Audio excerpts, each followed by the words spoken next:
Hey there, Cheesemeisters, and welcome back to the Peach Pod. That would have been Did You Ever Have to Make Up Your Mind by the Lovin' Spoonful on repeat for roughly 45 minutes. That song was the one Dylan wouldn't stop playing on the jukebox at the Peach Pit that almost earned him a straight whooping from Nat. Nat looked cross, and I liked it. He looked bemused. Yeah, I mean, he's ready to... You want a little sandwich? He wasn't given any fights, but he was given just for some behind the scenes for the Cheesemeisters out there. This is how much I care about the Peach Pod. I wanted to put myself in the frame of mind, in the Dylan mindset. So when I got in the shower before this show, before we recorded this morning, as I do to, beautify, I put on Did You Ever Have to Make Up Your Mind on my phone on repeat and got in the shower. And I listened to this song 2.5 straight times before I was done showering. So that's how long it takes me to shower. But that's my commitment to the bit, is I want to know how annoyed everyone was in the Peach Pit when they just kept hearing this song. But we do not endorse method acting. No, but I just wanted to feel it. You know what I mean? Sometimes you just want to feel it.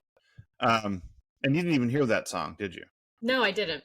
Yeah, see, this is when you build the episode around a song playing on the jukebox and then you can't play the song on the jukebox, it really kind of fucks with things.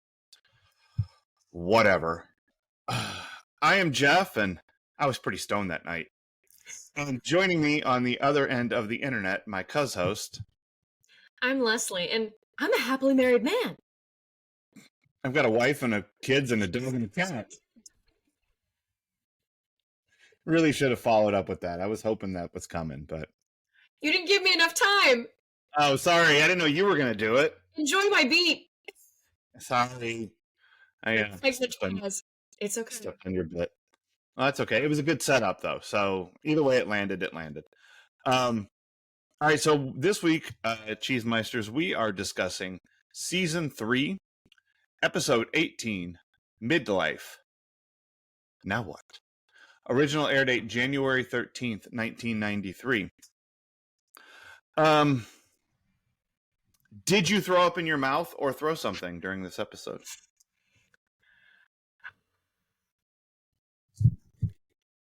No, but I definitely got very annoyed and some sad reminders as I was watching this. It was like, especially the rewatch. The first time I was just annoyed and like, someone should fire this masseuse. And then the second time I went, oh, yeah, I remember feeling these things, and it's very sad. Which things? The things where you're like imagining married life with your two beaux, and in each circumstance, the one constant is you have a mustache? Oh, I wish. That would have been so much nicer. No, I was feeling sad over I don't know where I know where it comes from, but it just pops up in young girls. I was sad thinking about all those years I wasted looking at myself in the mirror hypercritically and judging myself when I didn't need to be. Yeah, because you didn't have thunder thighs after all? Correct. Yeah, and I get it. Who cares? Right. Yeah, those thighs can thunder all they want. Listen, your body's your body, and if it can do shit and you feel good in it, then that's awesome. That's all you need. That's right. And if someone else feels good in it, even better. Oh my God. See what I did there? I made a dirty, dirty sex joke. You did. But that's great, because again, you provide the levity when I provide the gravity. I like that. There's an Eric Idle book called, hold on a second. I got it right here. It's called The Road to Mars. And it's funny, it's a sci-fi book. But the universe is collapsing in on itself because of extra gravity. And spoilers, the way they solve the problem is by more humor, because the opposite of gravity is levity. Yep. And it helps the universe expand. I thought that was a pretty fun idea. I like that. So, yeah. So you and Eric Idle on the same page. Yay! No to me, no to me. Nudge, nudge. Say no more. Wait, nudge, nudge. Nudge, nudge. All right. So this episode is the one where we find out that Mel is cheating on Jackie. Spoilers. I know. And that's like the predominant thing in my head for this episode. That and Jim and Dottie. Like those are the two things that I remember from this episode. When I saw the title, I'm like, oh, this is that one. I didn't remember the Brandon gambling of it all. Like I know that happened, but I didn't remember it being here. And I did not remember all of the Kelly body stuff. Yeah. Like also that's a thing I remember happening, but like remember in season 1 when you were like, they're going to give somebody an eating disorder and they're going to solve it in a day. Yep. And I went, that is correct, because it's Kelly and that's what's going to happen. I didn't remember that it's more than a day. Like I honestly, my memory still, even after watching this episode, is that this shit all happens in one episode. Like suddenly she has an eating disorder and suddenly it's done. And I kind of still think it feels that way, but you picked up on this a couple of weeks ago. Yeah. And you picked up on the Brandon gambling stuff a couple of weeks ago. Because I'm brilliant. Which means good for you. But also, like, the show does a better job than I remember of seeding these little stories that are eventually going to become something bigger. That you can easily just overlook. That, you know, like, whatever it was that set your Peter Tingle off about Kelly a few episodes ago, I'm sure I missed it, you know. It's the eating cake and going, do you have any idea how many calories are in just one bite of this? Yeah, it's little shit. It's like one line. Yeah. You know, that I just glossed over. But so props to them for laying it in a little bit more and seeding these things. You know, we've wrapped up the Legacy Key storyline. So what's next? You know, what are we going to dig into next? Yeah. In season 1, it would have been the next episode, this entire thing is about eating disorders, and now it's done, and everybody moves on. Now, at least it's spread out over 3 or 4 episodes. I don't know how long it goes. I mean, I know exactly when it ends, but I haven't looked to see how far ahead that episode is. But we're back half in it here. We're episode 18, and I think there's, 24 this season? So we're getting close. Oh, wow. Yeah, let me... That's wild. It does not feel like we're... Oh, I'm wrong. We have 30 episodes this season. We're not close. Oh. Yeah, this is when 90210 becomes a 30 episode show, which is nuts, but that's what happens. Sounds exhausting. I don't know. There's a lot they got to cram into this nonsense high school situation. It's senior year after all. Lots of things have to happen. It's true. So what happens in this episode is that the girls, moms included, except for Felice, because fuck Felice, she sucks. We didn't want to invite Felice back.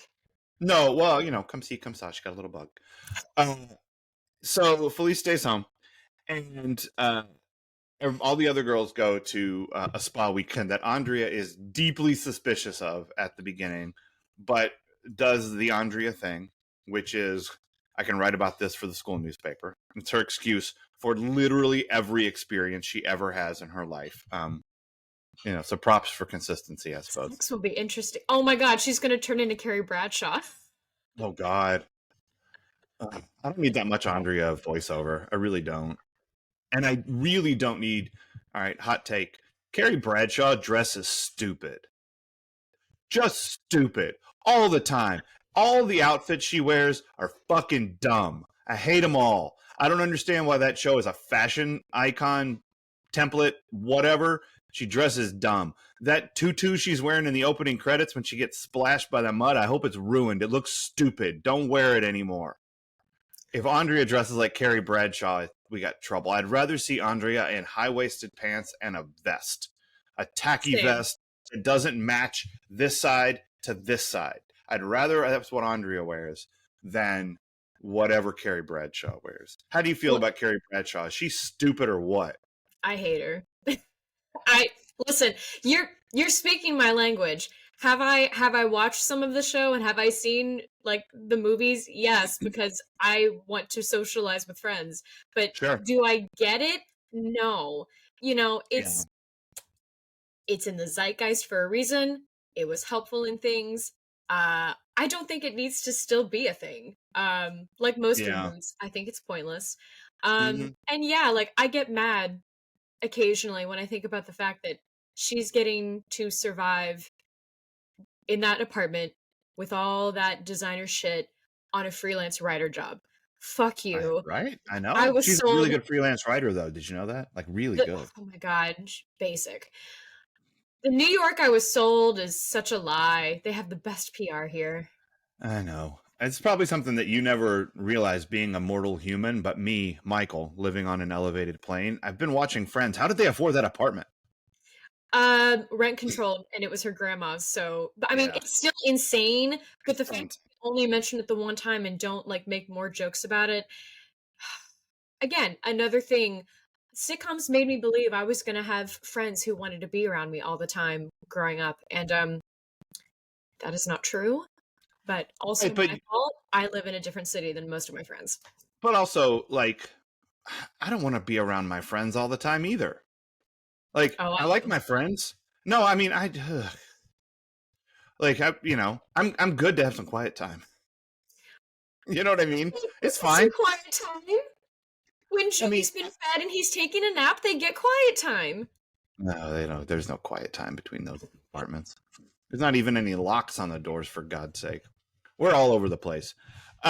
It's fine. Fuck Carrie Bradshaw's outfits. That's where.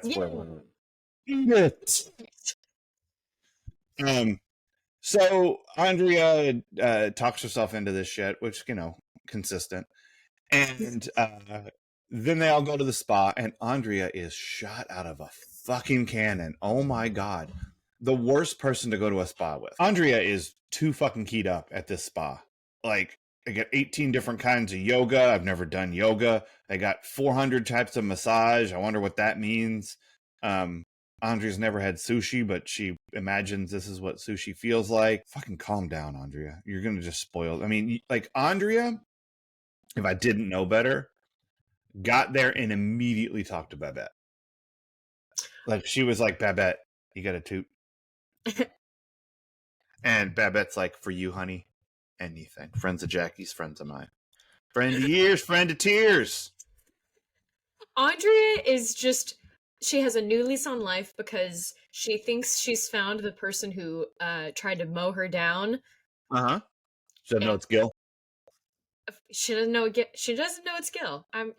She feels safe, and I don't want to take that away from her. Mm-hmm. Well, she's free. She doesn't have to deal with Jay anymore. Oh, that's true. She got into her dream school. So Andrea's riding high, and she's collecting free samples. I mean, she's making the most of this whole experience. Donna is eating her way through the spa. Like, she's just Donna living her best life, just having a great time. No notes.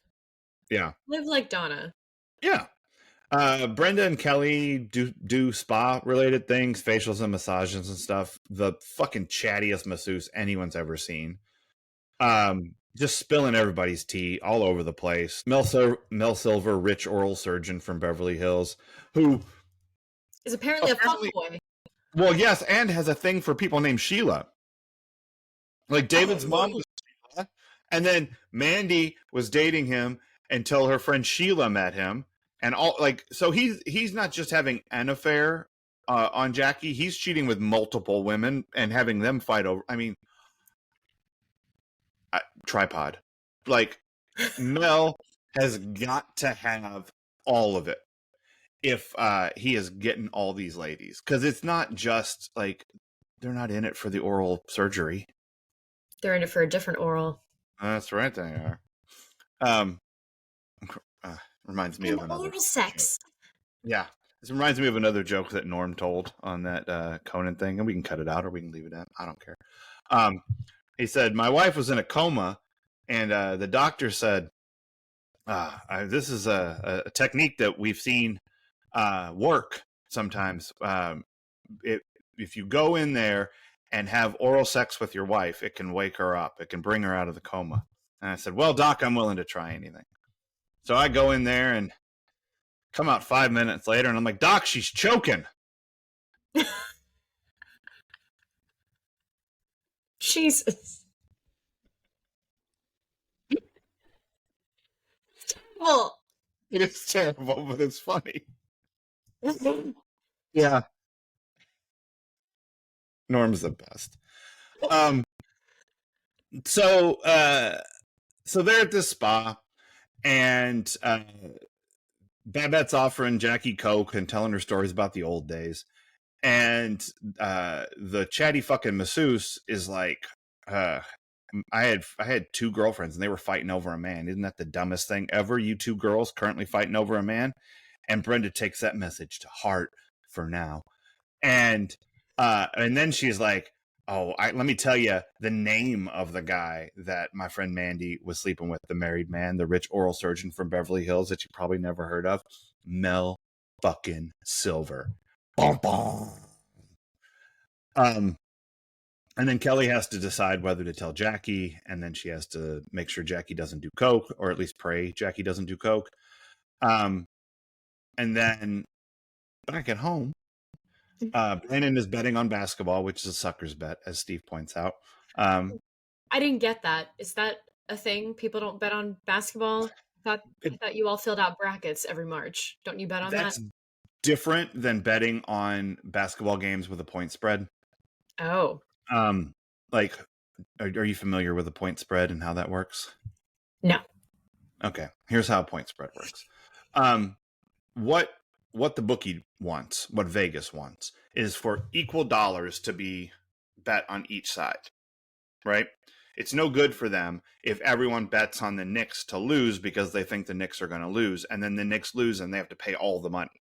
They want to win money off of this side of the bet to pay off money off that side of the bet, and they take a percentage in the middle. That's how casinos make their money. That's how bookies make their money.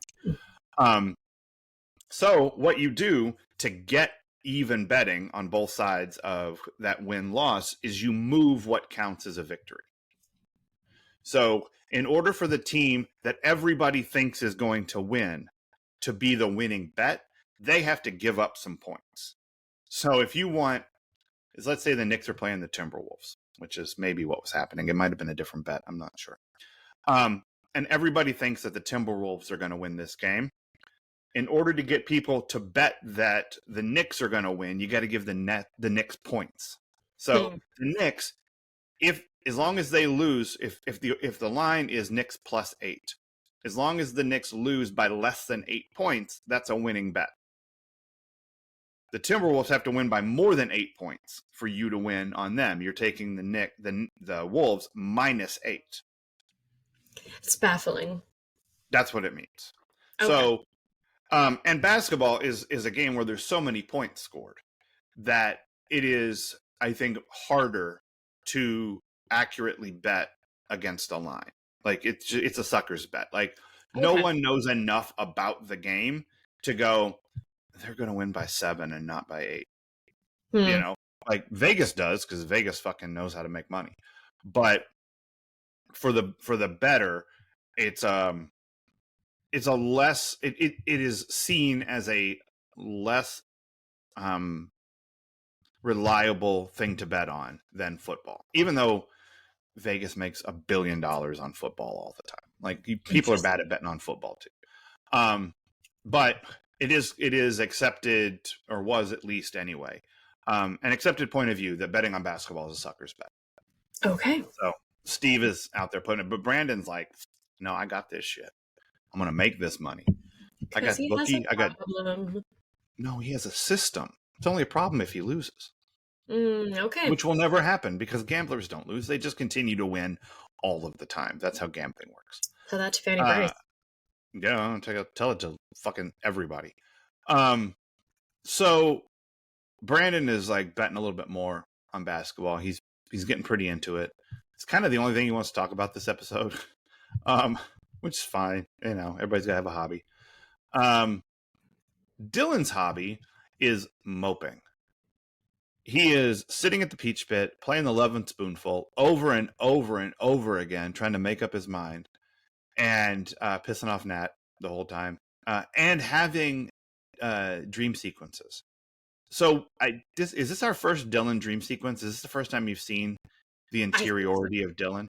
How do you feel about Dylan's projections into the future dream sequences? I don't like it. Again, it kind of aligns with my feelings last week that even in the 90s, they're still treating, well, it's still brunettes versus blondes. And Sure. brunettes are for life, but blondes are for fun.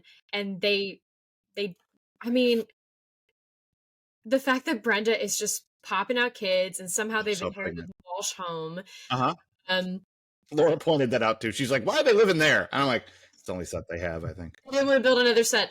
Kelly gets to be living the high life with, you know, all the nice things and, you know, not having a million children. Like, it was weird and I didn't understand it. But hey, he sure blended in well immediately with looking older, didn't he? Well, sure. I mean, he had a mustache. Here's all. It didn't take much. No, here's all that Dylan is certain of. Marrying either of these two bitches is going to be a lot of work, and he's going to have a really sweet mustache. Like, I don't know why Dylan, just based on these alone, these images of his potential futures, why he doesn't just bail. Like, why he doesn't just go back to Anne with the horse and live on the ranch and, you know, watch her sell Shadowcaster to cowboys. He acts like all of this is happening to him. Again, it's the people thinking they're trapped when they're not really trapped. Yeah. Dylan is trapped in he's in a Chinese finger cuffs of his own making. Yes. Yeah, that's what's going on with Dylan. And the other thing is, while they're at the spa, like, the fucking people who work there are just like negging Kelly, like, oh, we're working on your problem areas, and giving Kelly a fucking complex. That's when that's when I could have thrown something. Yeah. It's not to quote Pitch Perfect, excuse me? There you go. Do you want a tip? Do you want a good Yelp review? Nope. There's no Yelp in 1993. There's something.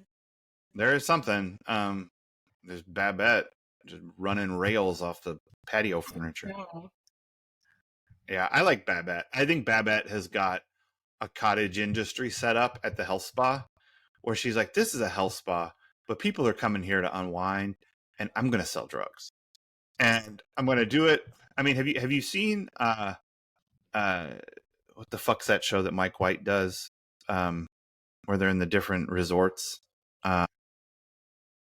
White Lotus. Oh my God. I have watched that show. Yeah. I don't think I can continue with it. Like, it's good, but it just makes me hate rich people. Well, okay. I mean, you should. Go ahead. Yes. No, that's fine. But here's what it is. I'm already mad at it. I'm already mad at them. Why be madder about it? Gotcha. I get it. You got to draw your lines. It's fine. And especially because they're not facing any consequences each season. I don't know. Somebody dies. Like, literally every season. No, but the person who dies in the first season is not the person who should have died. Sure. It's you want to smite different people. I really do. I get it. Anyway, there's I think it's in the first season, the guy who runs the hotel is just whacked out on all of the drugs that people bring to the place. Yeah. Oh my God. That guy is Babette with Dylan's mustache. I mean, he's on it. So apparently that's dealing with rich people. Well, yeah. I mean, apparently that's how those places work, if television is to be any indication. But again, television convinced you about the sizes of Manhattan apartments. in an incorrect way. So what is this episode really about to you? I have a few things. Okay, so do I. Okay. Where do I want to start? I feel like in the 90s, we were, oh God, no, I'm not going to start there because I can't even wrap my head around it. I feel like no matter what this episode is about, is no matter what your age, women are going to have insecurities about their bodies. Okay. And it's stupid. And part of what I wanted to get at with the whole like in the 90s thing is like 90s women were in the workforce more, they had bodily autonomy and all these other things, and I feel like society went, too much. You know what? Do we think this is too much for the ladies? I think we should plant seeds in their head of doubt. Like, sure. Yes, you have these things, but do you have the right body? Right. Does your hair look perfect? Are you heroin chic? Oh, we're not there yet. This is 1993, but we're getting there. Like, yes, you can have it all. All of these seeds of doubt get planted more, and granted, that's how they've been making money off women for years, is if we can make them, if we can give them an icon to achieve, then they will constantly be worrying about that as opposed to things that actually matter, like human rights and healthcare, those things. And I feel like in the 90s too, ads, I don't know when Photoshop came to be, but I feel like they definitely started putting out more doctored ads. I mean, the airbrushed thing had been going on for a while before Photoshop even existed. Yeah. Like if you look at like Playboy in the 80s, super fucking airbrushed. I recommend it. Go look at Playboy. Okay. Just, because boobs are nice. Even big old fake airbrushed ones. But yeah, they were doctoring that shit a long time ago. But I don't think the accuracy of Photoshop was a couple decades away. But yeah, they were still definitely doctoring pictures. And so in this episode, you first see the insecurities in the moms, they're insecure about competing with younger women, which is sad. And I mean, I'm 35, but since I'm in the acting world, unfortunately, there are seeds of doubt in my brain about, oh, I don't know if I can play the ingenue anymore. But no one's casting me as a mom, so like, what am I? Right. And Cindy looks at someone who's supposedly super, like, much younger than her, and is like, how can I compete with that? We shouldn't be. But again, I'm preaching to the choir, and these are things we know now, but it's still.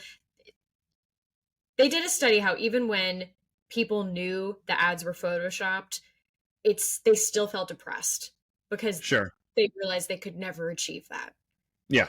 Even though no one could. Right. Even that person right there. So yeah, with the younger women in this,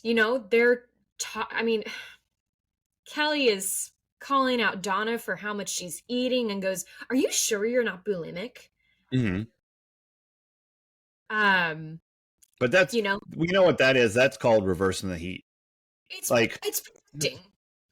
You flip that on somebody else, and then everyone looks at Donna instead of you. Well, yeah, I mean, I definitely experienced this more in high school and college where, you call out other people for what they're eating or go so that you feel better about what you're eating. Sure. And it's really disappointing to see that it happens across all ages. And sadly, younger and younger. I feel like with each generation. I don't know how Gen Alpha is going to be yet. I'm assuming not much better considering social media. They came out of the uterus with a social media account. So I think it's going to largely be the same, except for they're going to say "what the skibbity" a lot. Oh, I did hear that recently, and I made a face of disdain for you. So Liam is Gen Z, as he will tell you proudly. Okay. He's anti these Gen Alpha kids. It's really funny. Oh, it's already started. It's already started. And we were in downtown Chicago yesterday, walking around doing Christmassy stuff. And Liam will walk around this house and what the skibbity all over the place at us. And kind of ironically, but like, he does it. And there was this little kid who shouted, "What the skibbity?" And Liam's like, "These Gen Alpha kids." And I'm like, love that. Just, you say that all the time. He's like, "Yeah, but not in public." Wow. I know. I love that so much. It's a whole fucking thing still going on. You know what it reminded me of? The thing you were just saying about pointing at Donna so that they don't look at Kelly. Are you familiar with the "what are those" meme? Oh, yes. I don't fucking get it. I don't understand why that's a joke. He just pointed at somebody's shoes and says, "What are those?" It's just he said it. Yeah, but it's real. Whatever. It's real stupid. I'm with you. It's stupid. But I mean, what it is let's make fun of that kid so you're not looking at what I'm wearing. Mm-hmm. It's what it is. It's at the heart of every adolescent interaction, where insecurity is just at the heart of literally everything that you're doing. But what are those? I don't get it. It's stupid internet. I'm just railing today. I'm all over the place. It doesn't matter. These are my Crocs. I don't get Crocs either. This is a list of shit. Hey, I hate them. You know what's funny? Like, you know how you put the little strap on the heel of, like, you can put it up or back, and you know what it's called when you put it in the back? It's called it's like sport mode, like sport mode or something. And I mean, I was fed this line of nonsense by like a 9-year-old 4 years ago. And who had a broken bone from unrelated activities. And like, we're at the doctor's office and like, she's like, telling him things about, how to, not fall down and hurt yourself again or whatever. And I was like, "Hey, do me a favor. Tell him that sport mode is bullshit." And she's like, "Oh my God, don't run in those." Yeah, that's incredible. Yeah, sport mode. What are those? Fuck off. Anything more about the pointing fingers at other people's bodies? Because there's a lot in this episode about that. I 100% agree. This probably won't be my last tangent, but I will try to make it my last one because I feel like the last big thing that I feel this episode is really about is how we need to stop talking about kids' bodies. If that kid isn't yours, don't fucking talk about their body. Yeah. I will say this with my whole chest because as somewhat, granted, I was a picky eater growing up. And it's very clear that I was a picky eater and then I got sick and was diagnosed with Crohn's disease. And that wasn't the start of family members talking about my body when they shouldn't have been. But the fact that at more Thanksgivings and Christmases than I care to remember, someone had to say, "It's so nice to see you eating." And the fact that more often than not, the only compliment I received was, "My God, you're so skinny." That seed in your head that this is the only way I have value because they notice me. And of course, it just exacerbates it when you think, you know what, I'm thin and I love acting. This is a great combination. Right. Yeah. This is a fantastic combination. So while I'm very lucky that these insecurities and the body dysmorphia did not transform into something worse, it is still something I had to overcome, and it is something I get very bothered by all the time. Just, I know it. Listen, people, I know it's hard to talk to kids, except it's really not. Don't only talk about like, "Oh, you're so pretty." don't only talk about like, oh, you've gotten big. Just don't comment Right. on their appearance. I beg you. And some may be healthy and just never have a problem with you saying anything about their body. Introduce me to that kid in 10, 15 years, and I would love to know what chemical makeup they have so that I can extract it, put it in my own, and erase some things. There you go. But we just, again, if the kid is not your own, why does it matter? Mm-hmm. Why do you feel the need to address anything about their appearance? Yeah. I think it's a good idea for us to ignore the fact that you want to feast off the blood of the young. I said extract them. Hey, you know what? I guess I'm a Sanderson sister then. I'm just saying. I don't know who those people are, but Maybe. oh, you know what? Maybe I saw that. I don't know. I mean, you can't see everything. You make me sad. I'm sorry. Patsy, you make me sad. I've seen Holy Grail a lot. So how am I supposed to watch Hocus Pocus if I have to watch the Holy Grail 75 times? That's fair. I mean, that's choices to be made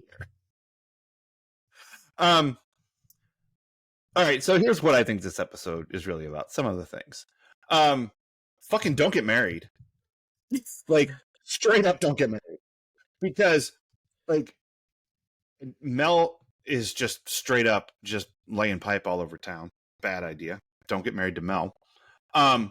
Cindy is pretty sure Jim's cheating on her. And the only reason Jim isn't cheating on her is because Dottie doesn't understand that Jim wants to have sex with her. And she has a boyfriend, and she got engaged, and she's moving to Florida. So done and done. And then Dylan imagines marriage, and it's only bad. So This episode says loud and clear, don't get married. Your best case scenario is that both of you are going to read a book about midlife, now what, and not talk about it. But you're both going to read it because you're worried about the same thing, Jim's dick. Okay. And that is bad. Like, if that's your best case scenario for marriage, stay away.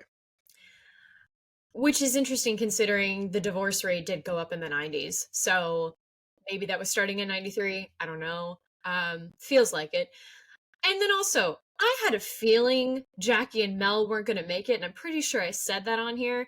But damn, I didn't think it was going to happen this soon. And also, I think of all the wacky shit we've seen, Mel somehow being a playa, not what I expected. Nowhere on my bingo card. Yeah, Mel is a world-class stick man, is apparently how it is. I have great phraseology from you. I know. I think I stole that.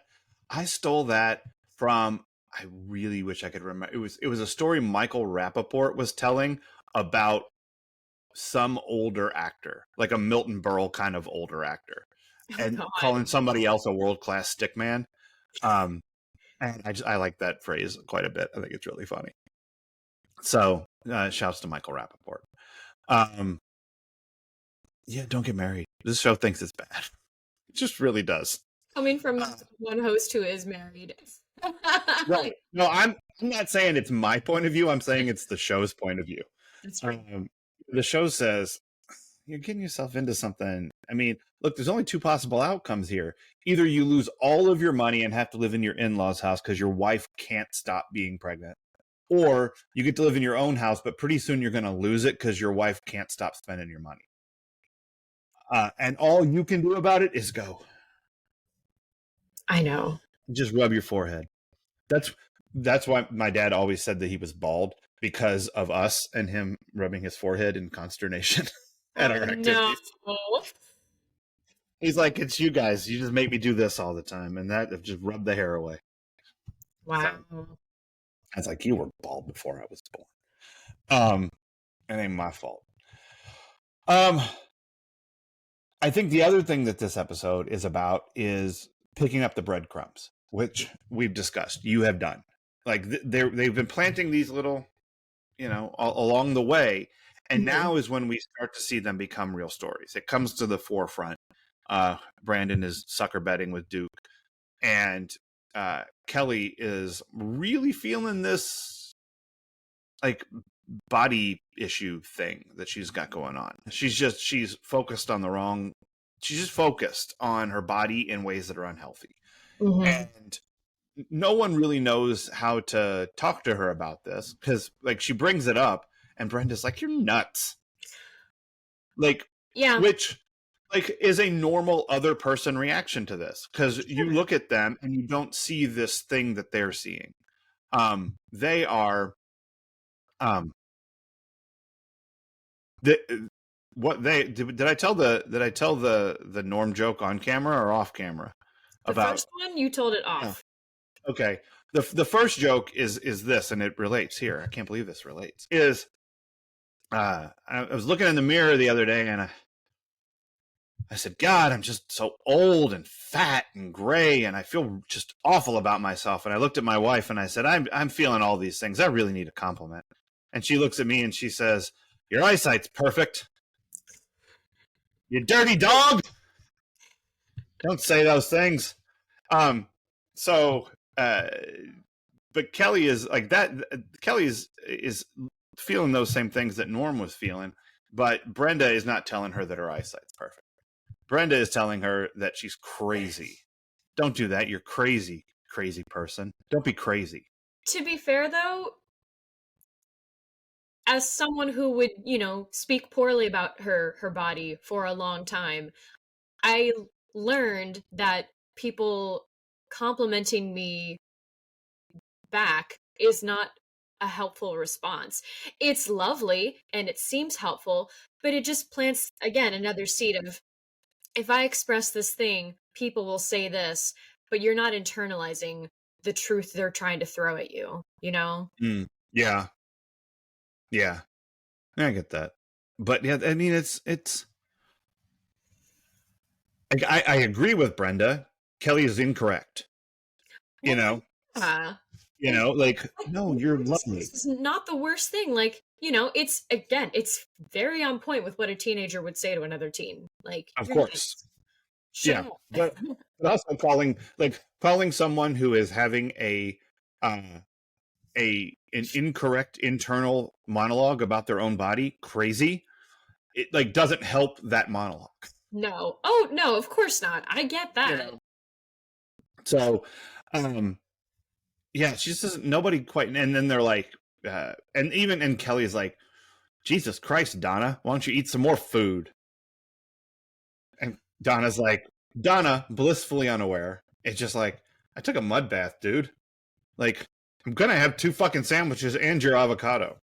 Like, one of the photos that I have saved on my Pinterest board that I found funny, I think I've mentioned this, and I was like, I have no idea where this is gonna come from, but it was of Donna saying, I ate a whole loaf of bread once. It's like, this is amazing. I need this on a shirt. That is legitimately funny. And also gross. Like, entire... on the bread. If it's sourdough, if it's a baguette... Depending on the preparation of the bread. Because if that bread is soaked in water and spices and shoved into the internal cavity of a turkey, I will eat that entire loaf of bread, and I will do it happily. Mm-hmm. Stuffing is wonderful, but stuffing is an entire loaf of bread. So yes. I shouldn't judge, because what I picture is Donna just getting out like a loaf of Wonder Bread and eating one, just shoving one piece of white bread into her mouth after another. Yeah. Or like fucking Joey chestnutting that shit, dipping it in water so that it's easier to swallow. Like just sucking down a whole loaf of bread. You've ruined this. It shouldn't have been appealing. What do you mean I've ruined it? Bread is amazing, but you ruined it talking about Wonder Bread and dipping it in water. Damn it. And I don't have bread currently in my apartment, so I'm sad. Well, if I have saved one person today from eating an entire loaf of bread, then I feel like I've done my job. eat a whole loaf. I'm poor. I have to ration food. No, I'm at the cheese meisters out there who might have been thinking, you know what? Today, this Wednesday that I'm listening to this is a perfect day to eat a whole loaf of bread. I'm just saying, don't do it. I'm saying that sounds real gross. And I don't think you're going to feel good afterwards. I think you're going to feel real bloaty and you're probably going to fart a lot. And it's not going to be great for anyone around you. Just don't eat a whole loaf of bread. Don't do it. Like, I'm pro Donna in this episode, but don't eat a whole loaf. Now, if it's a whole mini loaf, one of those mini loaves of my mom's pumpkin bread, absolutely eat that. It's hard not to. Yeah. Oh my God. It's hard not to eat the whole thing. I get it. But if it's Wonder Bread, or could you imagine if it was one of those loaves of bread that have to stay in the refrigerator because they're like there's no gluten in them or whatever, they're just raw. And they got chunks of like wheat stalk in them that they couldn't be bothered to grind up, and just eating like a whole loaf of that. Oh, that's bad. Here, just have some straight barley. I would have the worst flare up in years if I Bad ate news. bread. Oh my God. Yep. So don't eat a whole loaf of bread, everybody. Donna's bad. Donna has bad advice. Here's the other thing I think this episode is about, and I think this is what it's about all of the time.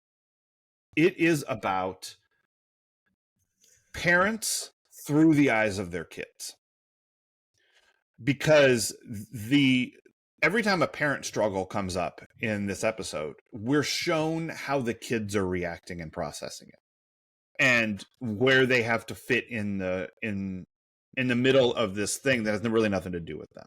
Like Jim and Dottie, like Brandon looked at that as like, Jim, you stud.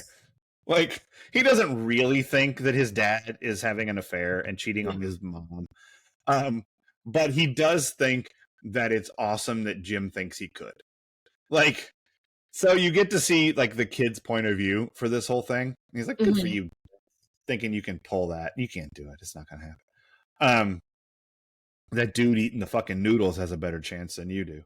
Even though you're not eating the sweet and sour baby lamb that I've never had sweet and sour baby lamb, but the way Dottie says it makes it sound dirty.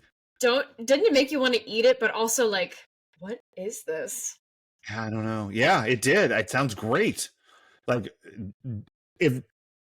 here's what I think we should start. We should start a phone line like Movie Phone, where you just call and Dottie suggests things for you to eat.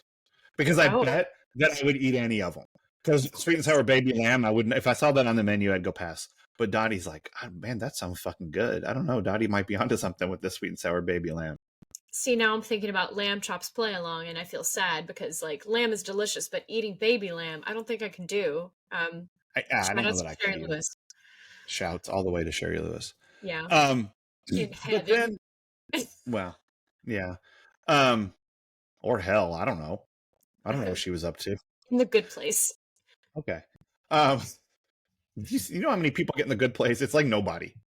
Okay, once they fix it, she definitely is in the good place. Come on. In like the later iterations? Yes. Yeah. But not the ones where everyone's gone to the bad place. I get it. Yeah. And then putting Kelly right in the middle of this thing with Mel and layering on top of it the Babette of it all. I think is a really interesting way to tell that story. I'd rather them tell Mel is cheating on Jackie this way than showing me Mel cheating on Jackie. Mm-hmm. Like, I'm not interested in watching Mel sneak around. I'd rather hear about it in passing from the world's loudest masseuse. Yeah. But giving it to Brenda, who has to be like, shit, this is gonna ruin her life, but I have to tell Kelly about this. And then she does. And then Kelly has to hold that weight. Like, Kelly has to say, I have to tell my mom this horrible thing. Mm-hmm. It's going to ruin her life, and it may lead her back to drugs and alcohol. Fuck. Like, that is a serious load to put on somebody, especially a kid. And Kelly just has to do it. Like, she knows that she has to tell her mom this. She knows it's not her weight to carry this secret, so she doesn't even try. Yeah. Which is like a really hard thing to do, but also healthy. Like, that this is the right thing. It's not your job to protect your mom from the reality of what her husband is doing. You should not be in the middle of that, so get out of the middle. And Kelly does, as best she can. She's going to be in the middle, because whatever happens here, whatever decision Jackie makes, is going to impact Kelly and probably David. Like, this is... Which inadvertently leads to more reasons why she's going to develop an eating disorder. Because everyone thinks it's just about how you look or wanting to be skinnier. And yes, it is that. But at the heart of it is, it comes from a lack of control. You feel like your life is spiraling, and that the only thing you have control over is what you eat and how you look. Yeah. And Kelly doesn't have control of anything right now. Nope. She doesn't have control. Dylan has control of her relationship with him, and Mel and Jackie is out of her control. All of it. All that. So, yeah, I think Kelly has no control over this, but putting her in the center of this drama is, it tells the story of, this is why it's hard to be a teenager. Yeah. Because you have you've got these body issues where you're seeing yourself and in ways that are not accurate. And you have to worry about your new stepdad cheating on your mom, and maybe your mom's going to go back to coke because fucking Babette is just here. Like, I didn't know Babette worked here. God damn it. This makes things harder. I shouldn't have to worry about this. I can't control any of this. And she got abandoned by her dad yet again. She's basically been abandoned by Dylan. Like, she's got abandonment issues on top of abandonment issues. Yeah, yeah. And as you say, it's not just her being uncomfortable in her own skin. Like, this is throughout the episode. You know, Cindy and Jackie are both uncomfortable in their own skin now. Like, how can I compete with that? You can't even try. Yeah. And Jim is uncomfortable in his middle-aged ass because, like, literally anytime someone brings up this book, he gets so uncomfortable. Like, he doesn't want to say the name of the book. Yeah. No, Jim cannot sit still. It is... Why do you want to know the name of this book I'm reading? Steve, fuck right off. Yeah. Jackie, don't ask me about the book I'm reading. Rude. You're out of... No, stay out of my business. But yeah, Jim is way uncomfortable this whole episode. Like, he doesn't... He knows he doesn't have a chance, but maybe he does, because who the fuck knows what Dottie's into? You know? Like, Dottie in his head is like... I mean, here's what we know Dottie likes. Mental math. Like, oh, yeah. If you can do some ciphering, if you can do your gazintas in your head, shouts to Jethro Bodine, you see your face says, I never watched Beverly Hillbillies. Yep. Yeah. Jethro would do his gazintas, like 2 gazinta 4 2 times, 2 gazinta 6 3 times, your gazintas. So he's doing that new math. Yeah, exactly. Jesus Christ. Yep, gazintas. In the cement pond. Another show takes place in Beverly Hills. So just FYI, it's all part of the same. Simple's movie stars. That's right. But yeah, everybody in this episode is just, they're not, like, not everybody, but certainly the women and Jim, not comfortable in their own skins. So there's a lot going on in this episode. Anything else it's really about? No. All right. So, Nostalgia Corner?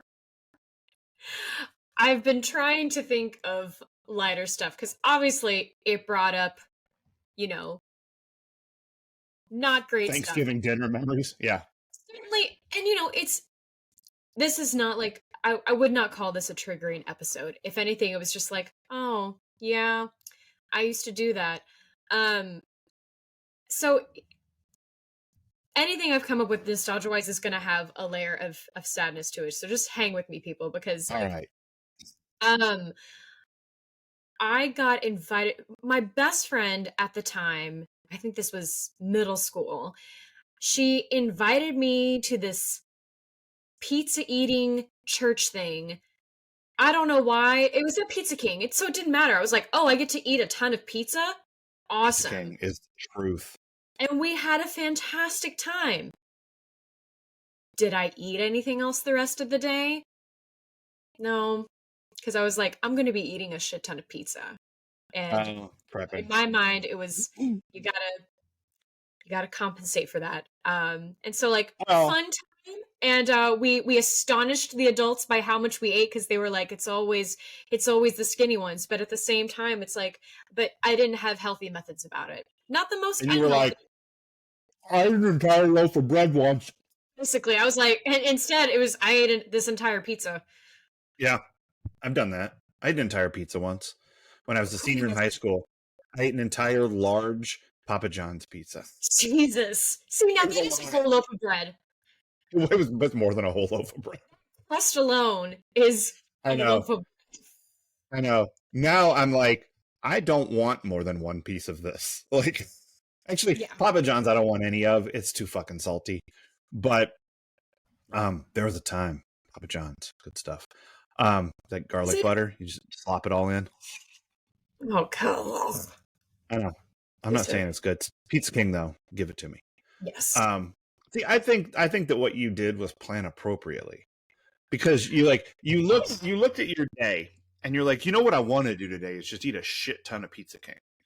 And it's going to be hard to do that if I have too much Cookie Crisp in my belly from this morning or whatever cereal it was you ate. Not. Well, okay.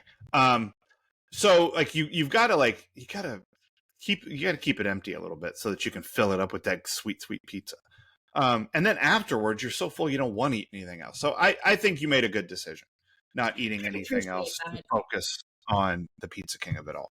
Yeah. I think that's the right way to go. Don't shame yourself. I am nostalgic for playing one song over and over and over and over and over again. Oof. And whether you're playing that one song over and over and over and over again because you are so sad that the only thing you can do is listen to The Only Living Boy in New York by Simon and Garfunkel on repeat for 7 straight hours.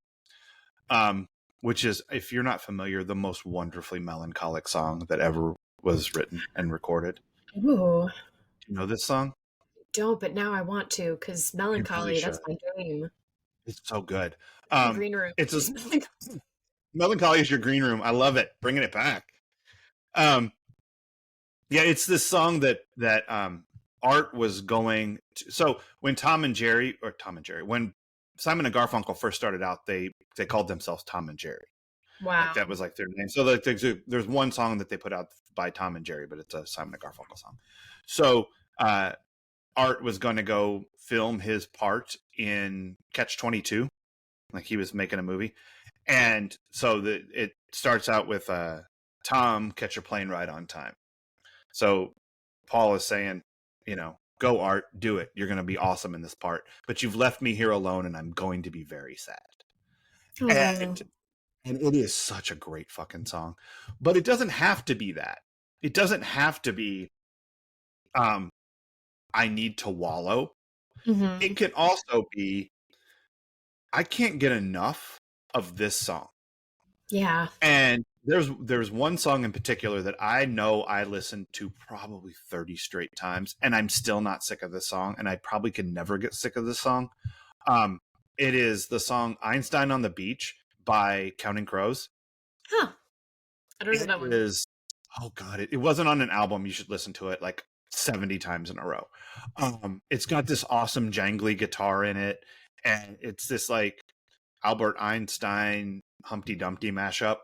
And it's such a good song. And it's like, it was one of those songs I would get to the end of it and go, no, I need to hear the beginning of this again.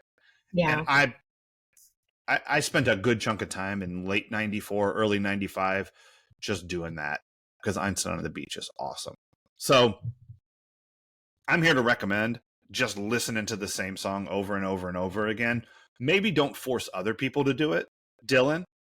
Like, maybe don't do it on the jukebox at the Peach Pit and piss Nat off. Yeah. But I'm saying, find a song and just live in it, because there's some awesome things that are a part of just living in a song for a while. Mm-hmm. So that's what I'm nostalgic for, just living in a song over and over and over again. Whether nice. it's The Only Living Boy in New York or Einstein on the Beach. Strong recommendations for everyone to listen to both of those songs as soon as you get off this podcast today. All right, who is your Steve Sanders Memorial Worst Person of the Episode? Oh, it's that masseuse. It's a 2-horse race, and one of the people is the masseuse. Fuck her for saying, "Oh, don't worry, we'll work on your problem areas." You planted that seed of a doubt in a child's brain. Fuck you. And then you just gossiped and ruined people's lives. You took the relaxation out of this weekend. Yeah. And even if the story she was telling wasn't about Mel, and even if she hadn't like given Kelly like even more reason to feel bad about herself, like besides the fact that she's having to compete with her best friend for this guy who just wants to sit in a diner. Yeah. And clearly doesn't want to marry either one of you, because look at what happens when I grow up. Yeah.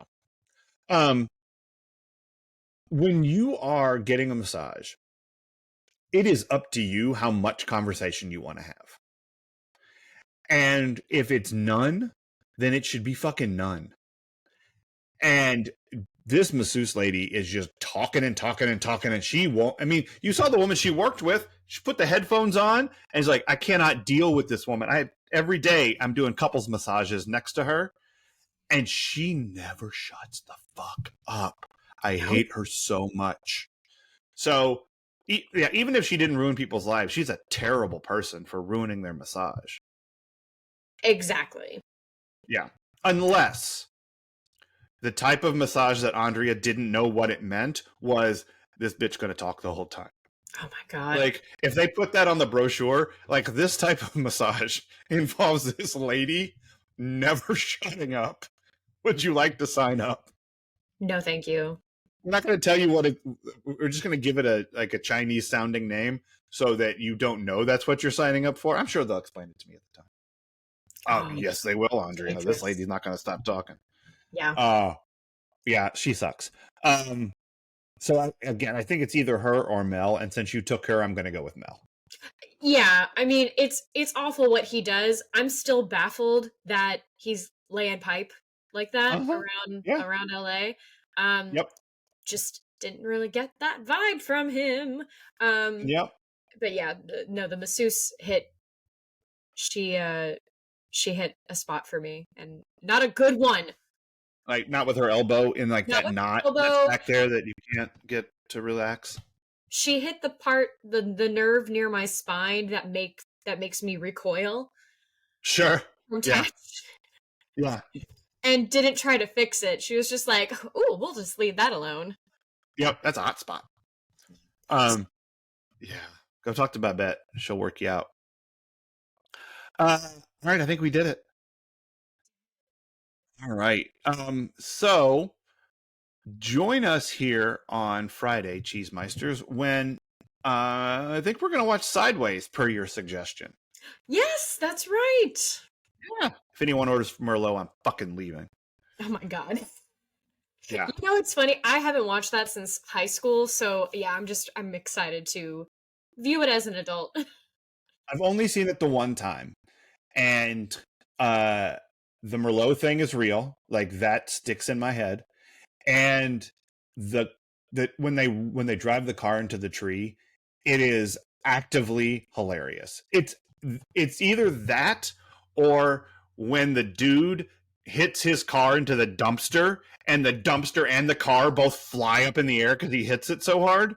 Oh wow! As like the funniest car accidents I've seen in movies. Like, every time the dude's car hits that dumpster, when he's trying to put out the joint that he dropped in his lap. This part, but yeah, it's towards the end of the movie. It's really funny. Yeah, go back and watch the dude hit his car into the dumpster. It's very funny. Nice. But yeah, that or when they crash into the tree. That's the thing I remember about this movie. And so like the two things I remember about this movie are funny, but I don't think the movie on its face is like funny all the way through. No, So it's not. we're gonna see what's happening when we watch Sideways this week. And join us here next week. Oh, you know the other thing we didn't quite talk about, and because it's the cliffhanger. Join us here next week for season episode 19, back in the high life again, because Jack McKay's out of jail, you guys, and not just for a let me fuck Christine in Dylan's bed situation. So, yep. Why? Yep. Why? Well, I'll tell you why. Because next week's episode aired on January 27th, 1993, which means we're just 4 days away from sweeps. So we're ramping up to some shit, you guys. Jack's out of jail. Car's gonna explode. So I'm not saying one way or the other. Oh, it's too early. He's not dying yet. Yep. So here we go. Yep. Just we're in that stretch where when I look at it, I go like, man, just Leslie gonna see some shit now. So, yep. I mean, and you already know what's going on. I mean, you know, there's no storylines here that you don't know. Like, there's still the Dylan Kelly thing. You know, there's the Jack thing. Mm-hmm. There's the Brandon is gambling thing.